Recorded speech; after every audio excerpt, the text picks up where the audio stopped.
Okay, I believe that we are live now. Hi, I'm Carol C.C. Miller, your kindness coach, peace activator, and global hugger, coming to you with an episode of Embracing Your Life, where we want to focus on heightening celebrations and lessening sorrows. And I will introduce you to my guest in just a moment. Today's topic is around friendships and the loss of friendships, and how do you move forward when the friendship ended, and maybe it was your choice and maybe it wasn't your choice. It came about a couple of weeks ago. I have to tell you right now, I bit my tongue earlier today, so now I constantly keep biting it. So if you see me wince, it's because I bit my tongue again. But a couple of weeks ago, a friend of mine who I know in person, but on Facebook, posted how he was sad because a friend of his, somebody who he had a friendship with, started ghosting him. He tried to find out, did he do something that he needed to apologize for? And there was nothing. It was just radio silence. He did not hear from her again. And there must have been like 50 or 60 comments fairly quickly that followed his post on how they had had those experiences too. And frankly, I had had one like 2 or 3 years myself ago that shocked me. I'd never heard of it before. And it was really hard for me to move through it because it was a friendship of 10 years. And she just stopped talking to me and a couple other of our friends. No explanation. I tried to find out what I did wrong or what I could do to apologize. And it was just radio silence. So my friend here, Ashley Savell, I don't even know how long we've known each other, but I always enjoy having her join me. And we were recently talking about that she's experienced that too. So we kind of wanted to cover the conversation today about friendships, the importance of friendships. And, you know, they say that there's lifetime, reason, season, and lifetime friends. And what you do when it's somebody who you thought was a lifetime friend that became a reason or a season. So welcome, Ashley, and let the audience know a little bit about who you are. Thank you for having me, Carol. First, I just want to say it's been a long time since I've done something like this. So Carol calls you and you say yes. That's just how that goes. So thank you. Thank you for reaching out. And yeah, my name is Ashley. I've done my share of many things, let's just say, in the past 2 decades, but mostly centered around video and really getting at the heart of truth and helping people connect. Really is really what I'm about, and it's about connection and community. And I've led some retreats, and I really find enjoyment when I know I'm connecting to someone, and if I'm able to facilitate that connection. And I happen to love video, so that's sort of been my journey. And most recently, it's video work, and but I'm really always interested in having real conversations. I know that for myself, by accessing my own vulnerability, I open the door for me to grow. And if there's ever an opportunity through sharing my own stories that it opens up something for someone else, then, you know, I'm available and open for that.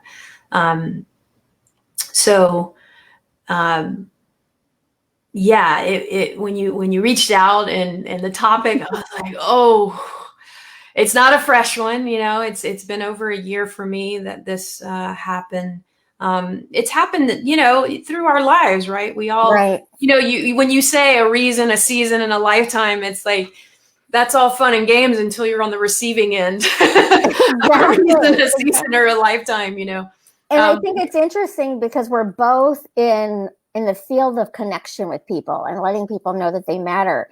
So when it happened to me, and I don't know, it's 3 years, maybe 4 years ago now, I'm just like, I was shocked, and I had never heard of that. It has probably happened in the past to me as well, but it wasn't with somebody that was so close that I felt it. I was trying to look before I got onto this call today, and I could not find it, of course, because right when you're looking for something, you know, I'll see it as soon as we're done. But I was at a conversation with a woman who had a new book out, and her book, Friendimacy, I believe is the name of her book. And it's about friendships, and that if you have one or two really close people in your life, that you're doing well, and that it requires consistency, shared experiences, and positivity to have those close relationships. The positivity part was the fact that if you're just continually calling somebody and dumping your problems on them and complaining about life, then it's a one-sided relationship. Sure. It's not about pretending that everything's perfect, but in a close friendship, you might be having a bad experience and call me and we work through it. And then I might have one, but it's still about it being mostly a positive experience. And that's what keeps the friendship together. I believe research says that our friendships tend to change or shift every 7 years. And I have one person in my life from kindergarten. We don't see each other, and our lives aren't even that intertwined anymore, but she'd be somebody that I could call and she'd be there for me and vice versa. I know some people who have lived in the same community all of their lives and still have several grade school friends and things like that, but I do not think that that's the norm. But I feel very blessed in that. Like, I'm actually from Louisiana, and I have a handful of friends that, we've known each other since we were 6, 8, 10 years old, and could go a couple of years without seeing or talking to each other, sit down in a room and just completely be connected and know each other in that like heart place. Yeah. And so I'm super blessed with that. It gives such perspective and backdrop to everything else, right? Like, we have so many different types of relationships in our lives, right? Like, I know you're very present online, and you have, you and I, we've never physically been in the same space, which is always just amazing, because I have already filled all that in, and I feel connected in that way, which is amazing. And it's not always the case, right? I don't think it's always the case to be able to do that and experience that.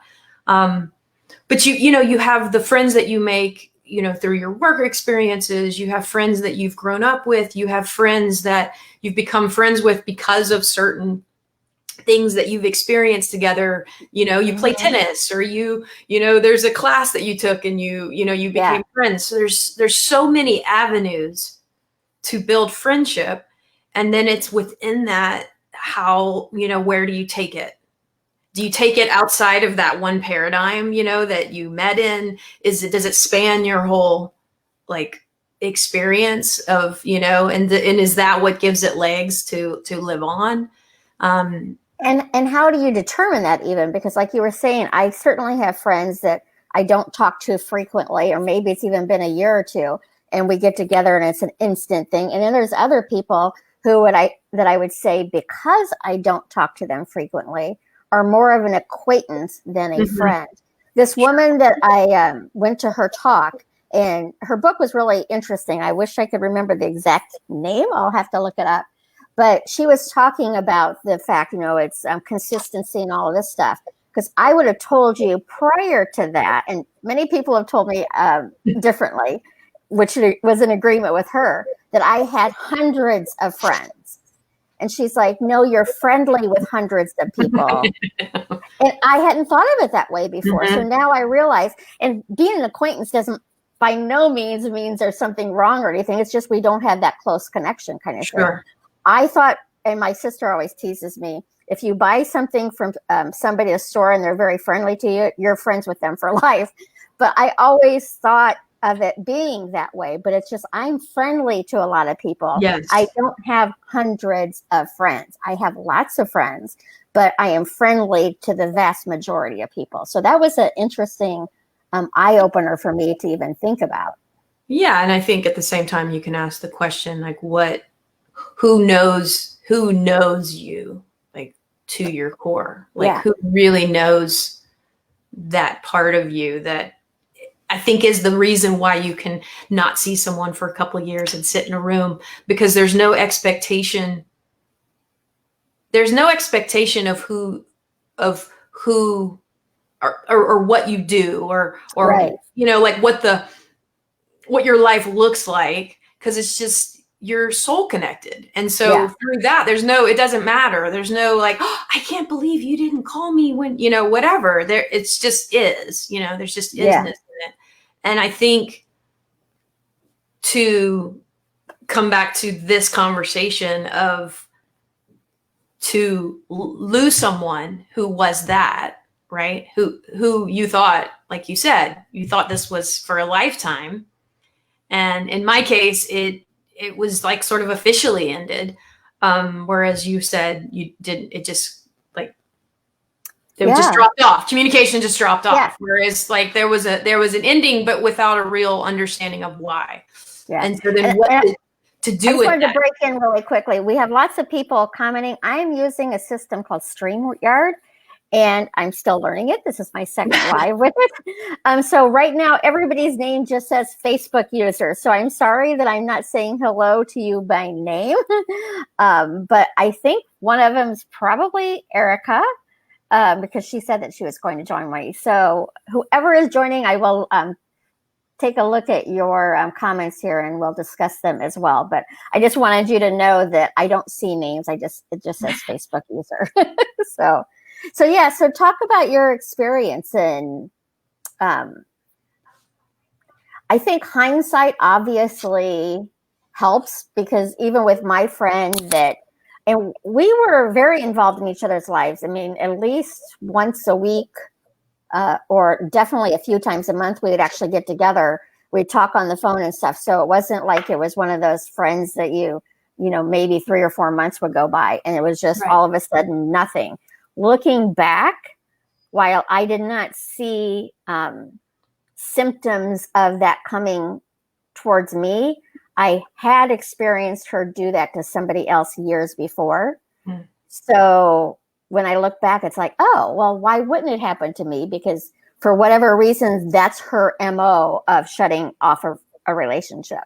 And Right. so it was very, very hard, because she was in my inner circle at the time. And it took a while. I'm a fairly loyal person. And I believe Erica had mentioned earlier today in the community that she's just recently had a long-term friendship and how hard it is to move forward from that. I tried for probably 6 months to get her to talk to me. Not daily. That's called a stalker. But I would email her maybe once a week. I would text her here and there, and I would leave voice messages like, let me know what I did wrong so I can apologize or whatever, so we can move forward. And not one of them was answered. And it was 2 other friends that it happened to as well. So it took me a while to, like, Carol, let it go. Yeah, I had a very different experience because it was very clear. The ending was very clear for her. And so I didn't come back. Like it really hit me and it really hurt me. And so I really had to go within and seek, you know, whatever kind of guidance and support around it. Because again, it's like being on the opposite of, wow, I was just her season. I thought it was a lifetime, you know? And so I put the comments on so that I can see names. So just so you know, Good. Someone said, you know, and COVID makes this especially interesting. This happened before COVID, but COVID definitely amplified it. You know, I think COVID amplified a lot of things about all of our relationships. The ones that are in your face, the ones you've had, the ones that have shifted, the ones that have become something else because of the time we're in. So for me, I've just really had to, within myself, like, how do I move forward? I thought this was something else. It wasn't. I can look at it and I can go, okay, where do I grow from this? Yeah. where do I grow and where do I go from this? And that's really been my journey for probably over a year now. It's still like it hits, there's still pain there Oh, absolutely. for sure. But it's also, there's been other relationships this year because of COVID, because of the intensity of so many things that we have gone through, that there have been relationships that have been tried and like, oh, wow, this is so weird. I'm on a different side of this thing. And where are we? And, Yeah. finding our way in relationship, and just really at the end of the day, I think for me, it's trust and patience that what is to be will be, if as long as I have my eyes open, as long as I'm willing, as long as I'm vulnerable to my own feelings and emotions and don't shut down around. At the end of the day, I can't do anything about what someone thinks about me. That's super hard. It's so hard. It's like, oh man, I'm so bad and I'm so wrong. And, part of like being on here is just like, I'm human.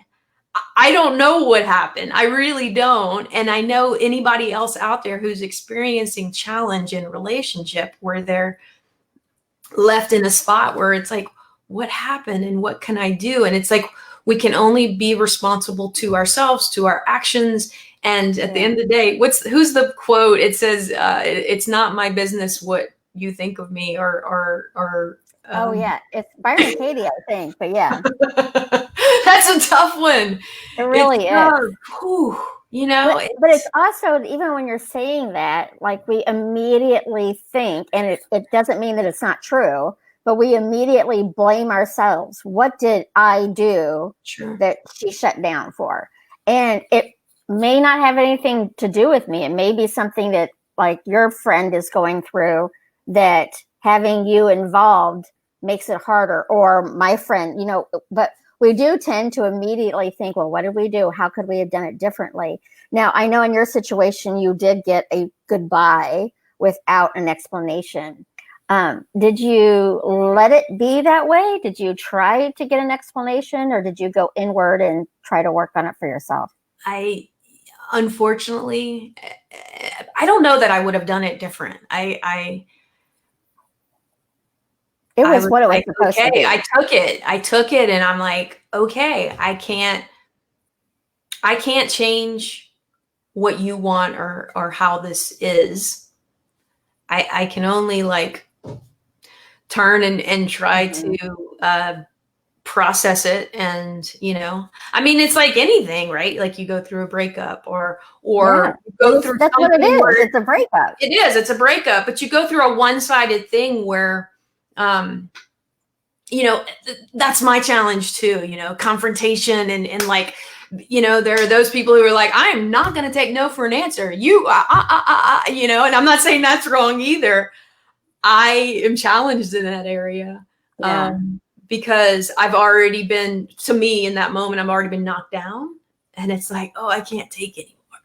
I can't breathe, So it's interesting where we go in our bodies and what happens in something like that. And, at the end of the day, I gotta get up and I gotta move on. I'm grateful that I have a lot of wonderful, loving people in my life that I'm like, okay, I just pivot, I shift. And I personally like to use move forward rather than on, because there's some things that I can't move on from, but I can move forward from. So it is different than it was. And I'm a big believer in loving everyone. And then I choose who I share my time, energy, and heart with. So I can still love those people. And I mean, there are people in my life that, because we're in such different places, I still love them, but I don't have a big role in their lives anymore because of whatever's gone on, kind of thing. So, and I also do believe that we're still energetically, so maybe we're not physically hearing from them or seeing them. There's still an energy bond that we can choose to completely cut off, but they're still there. They're still part of your life that you can send love to, or wish them well or those kinds of things. But I absolutely, and I even for her, I don't have ill will. I don't feel like there are definitely people that I love no matter what you do, like wherever we connected, that yeah, place that we connected is just true and it lives on. And so and I guess that's why I bring up that sort of vulnerability piece. It's like, how do I uh, stay open and loving and connected and still be true to me, like you were saying. Like there's some people yeah, you love them and maybe you can't be in the same room often. Or maybe there's time limits on conversations, or maybe, you know, there's just more text and emojis in hearts than there is words, and maybe that's the seasonal thing, and it's just like, okay, right now in this moment it's just a challenge. And I really believe that with time and with perspective, and if we can back up from things, that we allow space, that we can shift. Things can yeah, shift. Things can grow. So I try not to get so fixed and finite, if that makes sense. yeah, and You holding know? on tightly like that. Yeah, because it hurts me and it does something, and so it's, you know, I So, think. Sorry. oh, Go I was ahead. just going to say, so Brooke, thank you, Brooke, for putting your name in there. Apparently, Ashley can see your I name, but can I can't. see. So, do you feel the soul connection, even the bad ones? I personally do, but I also think that you can energetically cut those ties too if you choose to. So, I do not think you have to remain connected to people who energetically don't serve you either.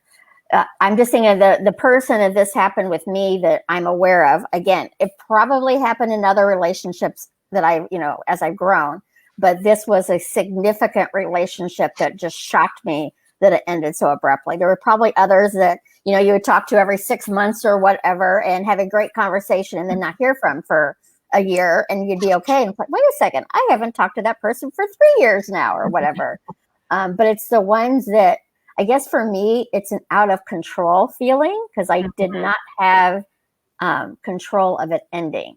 And so that was just an added thing. But I really believe, I think that's one of the things that I really try to stress with positive focus is that life isn't rainbows and unicorns all the time, even though I love rainbows and unicorns. So it's about coming about and facing the challenges in our life with as much kindness and compassion as we can. And the fact of friendships, they can be lifetimes and they can end abruptly. And it's, what do you do? How do you move forward? How do you not take that hurt into your new friendships and looking for, are they going to do that kind of thing? So it's really, I was surprised when my friend posted about it probably about a month ago, how many people commented that they had had the same experience. I was one of them, but I certainly didn't realize that it was almost a common thing that people will just all of a sudden cease conversation with you. I don't even want to say it's a bad way to handle it. Yeah. It's their way to handle it. It's interesting. I just wanted to say this because you said something that just, there is, and I don't want to say like culture because of right now or because of it feels like you were saying, it's not all rainbows and sunshine. And if you believe that, and if you are living that, oh, well, this is an uncomfortable moment, so then let me cut and run because this doesn't feel good. I think that's where too it made me reflect, and not saying that she should have done anything differently, but for me, yeah, and when in my relationships and where things are challenging, and where, like, especially like this year, like just moving through different things with different people and having challenging moments and going, wait, I love this person. We're having this challenging moment because we see something differently. Where can I access love in this conversation, because there's something bigger than this moment of contention or struggle, or I don't want to just throw something away. I don't want to. It's tricky, right? Because we've heard over and over, there's a reason that, the season, the reason, the Yeah. we've heard that. Oh, okay, well, maybe this is just, so it's like walking that line of. But I think that's an important line to look at, because then you're making the conscious choice. Because like I said, I love everyone and then choose who I share my time, energy, and heart with. So it's not about, you're a horrible person, get away from me, but it's like, you're not a good person for me. I love you. Bye. But then you make those choices. It's like, no, this person's really important to me. I'm going to make that concerted effort. All relationships take, effort and work and that kind of thing. I think there are some that are certainly easier, and those soul relationships are more fluid, maybe. But perhaps, like my friend decided, and this is going to sound bad and I don't mean it to, that I wasn't worth that effort because I wasn't that person for her, where she was that person for me. And I'm just thinking about this is going into a dating relationship several years ago. I learned, because vulnerability used to be super hard for me, and I think it is for so many people, but absolutely. And he was somebody I was willing to be vulnerable with. He absolutely wasn't willing to be, because that was the kind of relationships I attracted, was non-vulnerable people, because I wasn't willing to be vulnerable. So it was a learning experience for me. It's like, okay, I'm now willing to choose better, or choose differently. I should say, not better. There was nothing wrong with that person. We were just not a good match personally. But I do believe things happen for a reason. And the painful things are things for us to grow with and to learn new ways of being too. But they suck while they're happening. It really sucks when you cannot control it, Yeah. You can't control the relationship, and you can only take care of your own actions and how you act or react at any given situation or moment. We're getting a lot of yeses. I just want to be better at the end of it, and moving through challenging relationships, hard conversations, the conversations you're having in your head, and you're like, I need to say this out loud. I need to, and I don't want to. Well, and I think that's a good point for people who are experiencing this. I did not do this, but because I did keep reaching out, but maybe it's writing them a letter of exactly how you feel, the good, the bad, the ugly, destroying that letter, not sending it to them. And then if you still feel the need to physically send something, then write it in a constructive manner that people can hear. I say it all the time. Like, if you come at me and you're yelling at, how dare you do this? And I have shut down. I am probably in defense mode. Like, what are you and I'm not even listening to your potential legitimate complaint that I've done to you.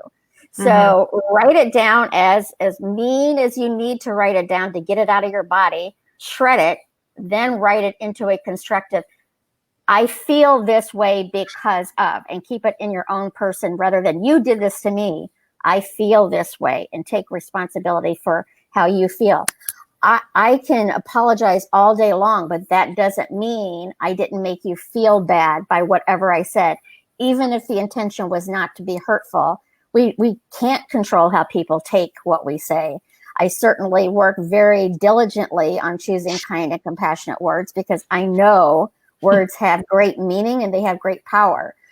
So I'm usually pretty careful with it, but that doesn't mean somebody doesn't take something I say wrong and hurts their feelings, kind of thing. So it really is, how do you move forward for it?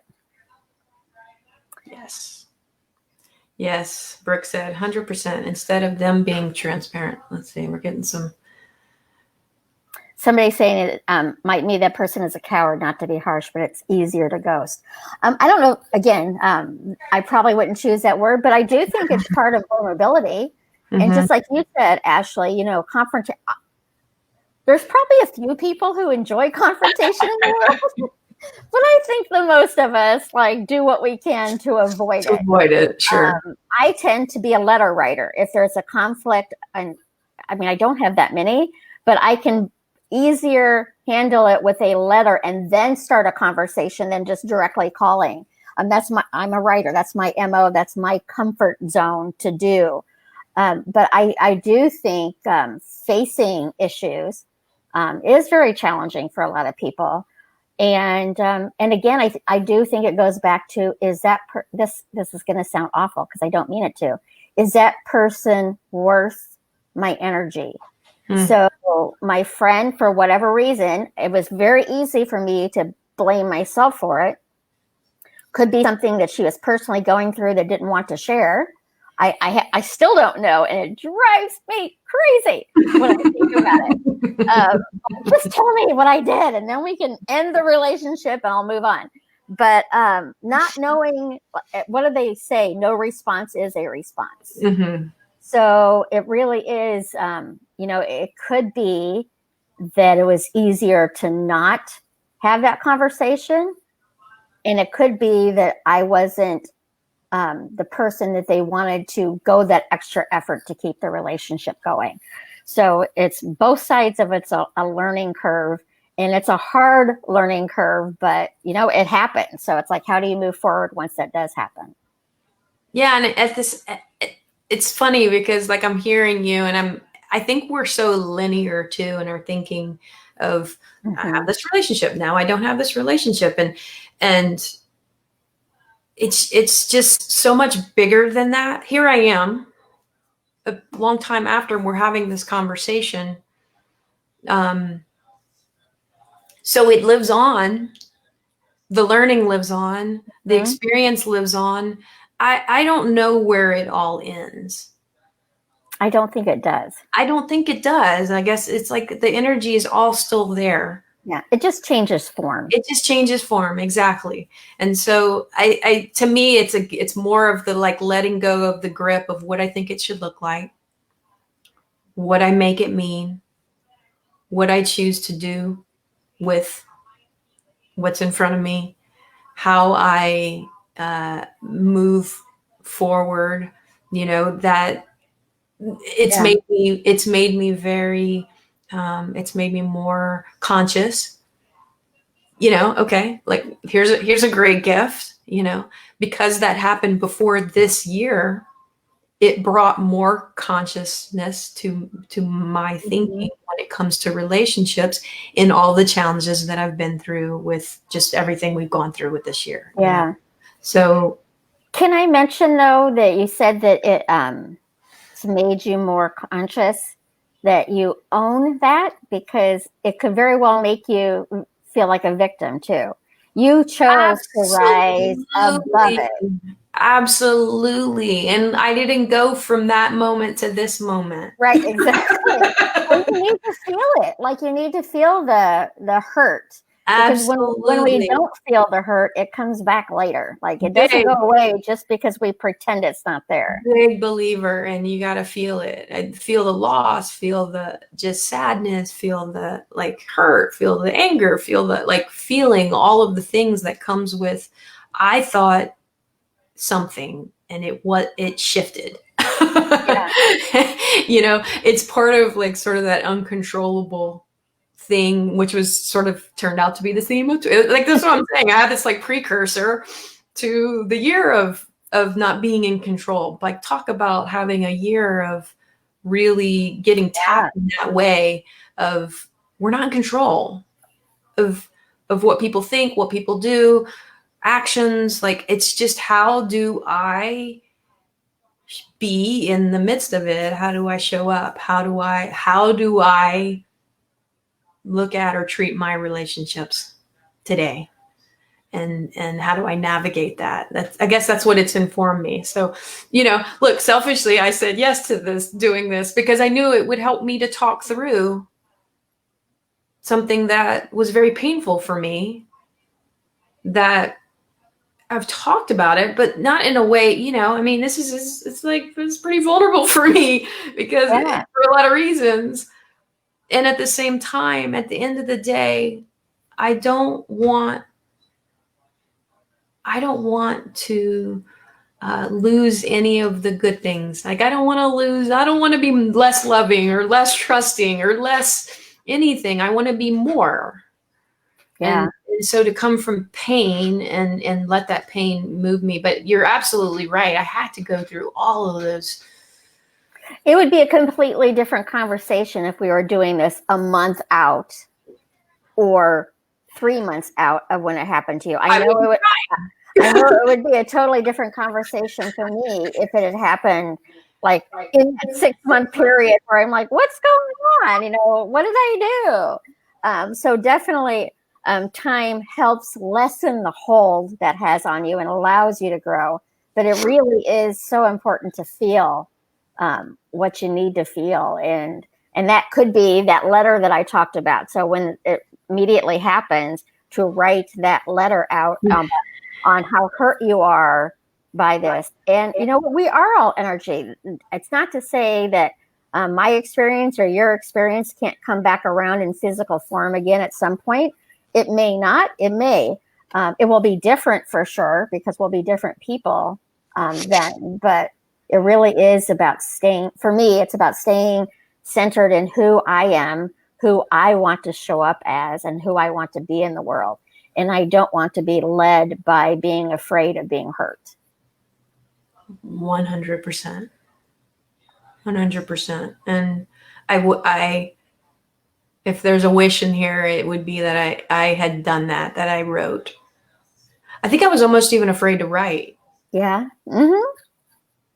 Because when I write, it's real, and then there's something that's processing something. And so, well, and I think I'm speaking for myself because I don't know your experience, but I think even in that 6-month period, I knew she was going to answer the phone.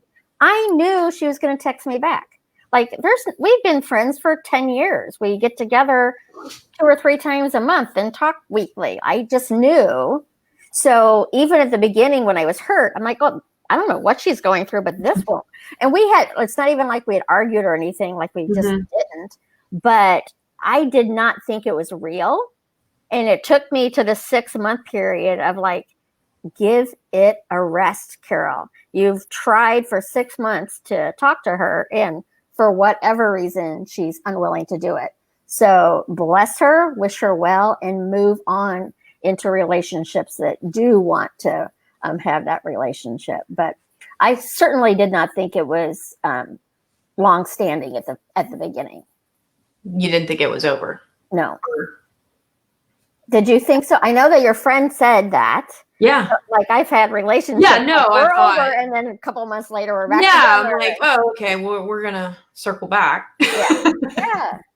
So I think it takes time for you to be able to start processing, especially when it's an abrupt situation where you didn't see it coming. Yeah. I was just surprised from my friend's post last month how common it was, at least in his thread, that many people said that they had similar experiences. And I would have thought that was abnormal. And maybe it still is. It's just, his group of friends on Facebook. But there were a lot of people who had those experiences. So I wanted to talk about it because I don't want people to think that they're alone or it's there. And it 100% could have been my fault. I did something that created that. But often, it's not even something that I knew about to make amends to. So how we move forward with it is our choice. We can stay in bitter and hurt, or we can move into using it as a learning experience and growing from there, and how we want to honor our relationships moving forward. Absolutely. Yeah. So do you have any closing words that you would like to share, wisdom on what? On the topic. Topic? I and it's kind of, I guess, it's my truth, and just share it. And if it resonates with anyone, it's it's being conscious of that walk down.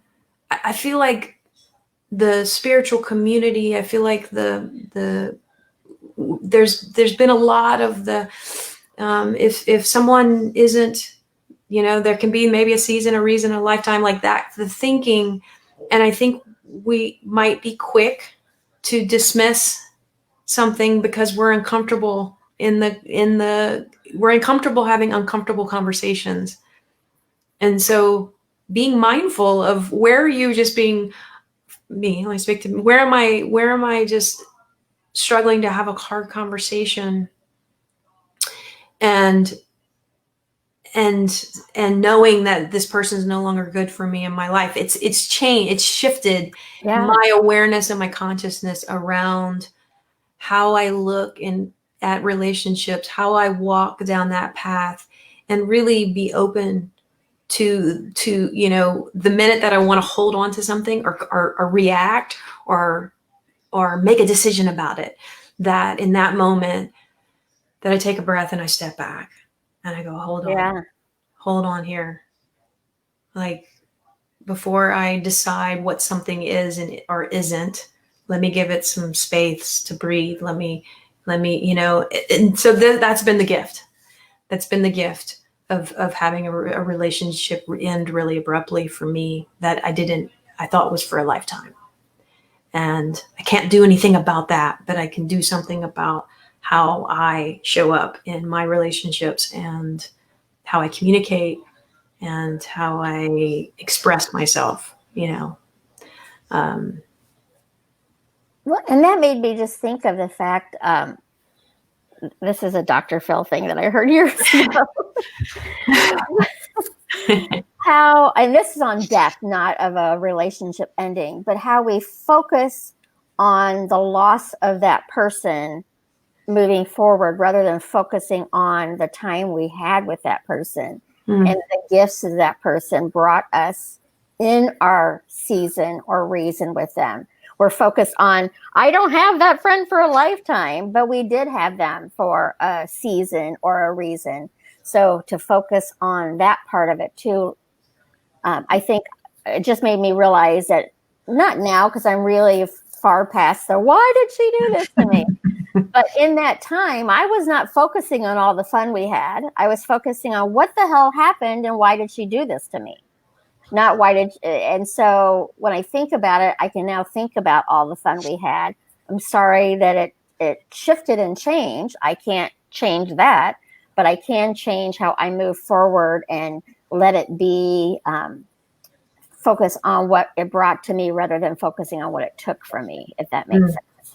Yes, absolutely. Well, it's the power we have to reframe and to think about something. And when you were saying that about someone who's passed, I think it's demonstrated for me in my life, like my relationship to my dad, who passed away 3 years ago, that I have I feel solid with him right now.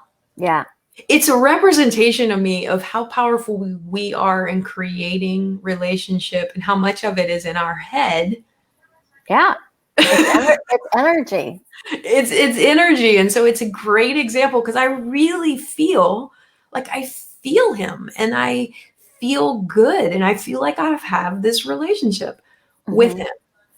And so thank you. Thank you for just saying that, because it just helped me to recognize that, that power we have, and that is evidence in my life.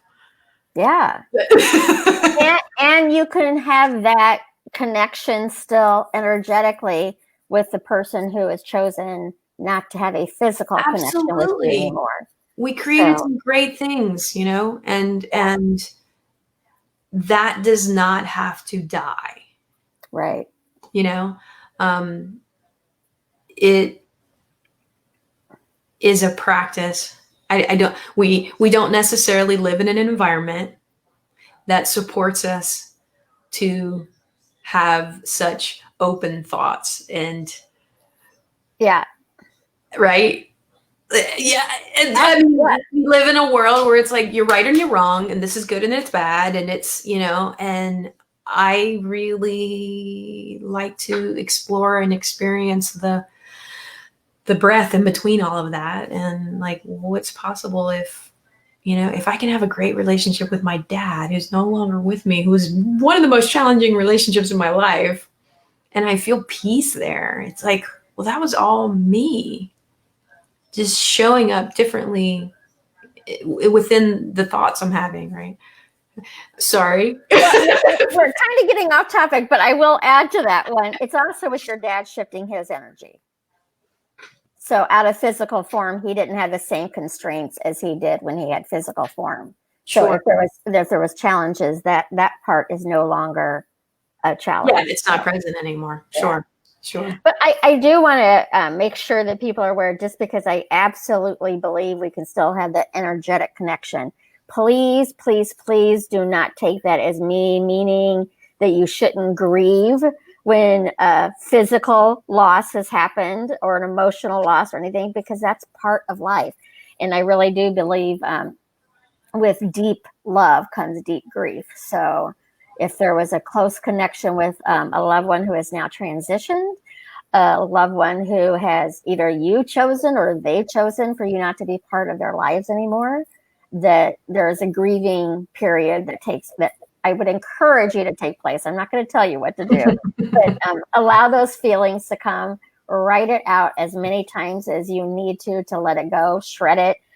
I live in Chicago in an apartment building. I tried burning paper one time, set off the smoke alarm really, really quick. So now I shred any of my letters that I need to shred.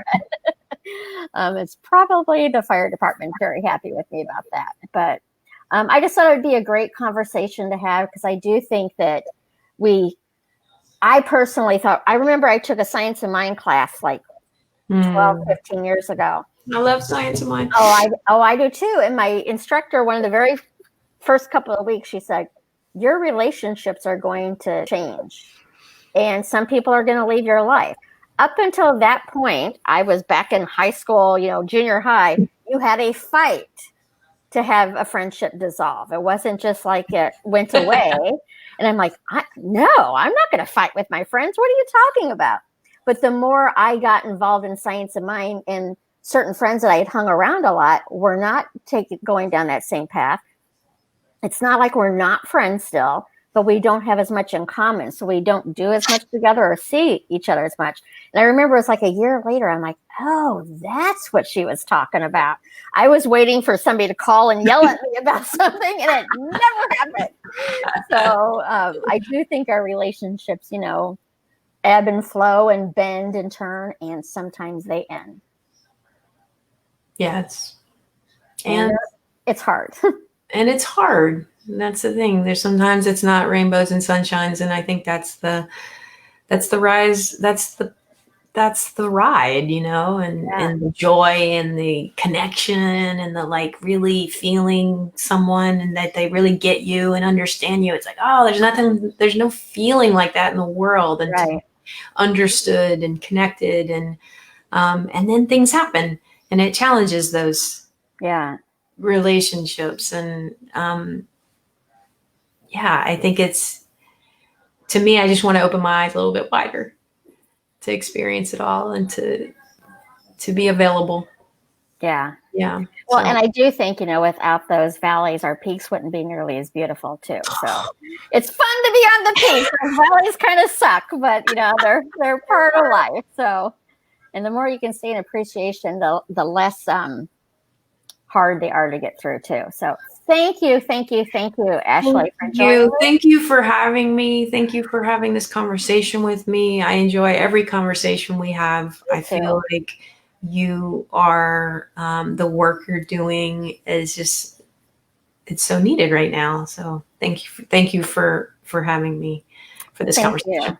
Thank you. And I'm sure we'll have more as life happens. We will come back. I'll say, I love it. I need to talk to Ashley about this topic. So I'm game always. Okay. Oh, you shouldn't have said that. All right. Thank you so Thank much. you, Fatima. Thank you. Yeah. Thank you. And thank you, everyone. I will come into the group and comment when I can actually see physical names again. Again, thank you so much for joining us. And remember, you matter. You matter to me. You matter to the world. And most importantly, you matter to you. So go out there and have a great day. And we'll talk soon. Bye-bye.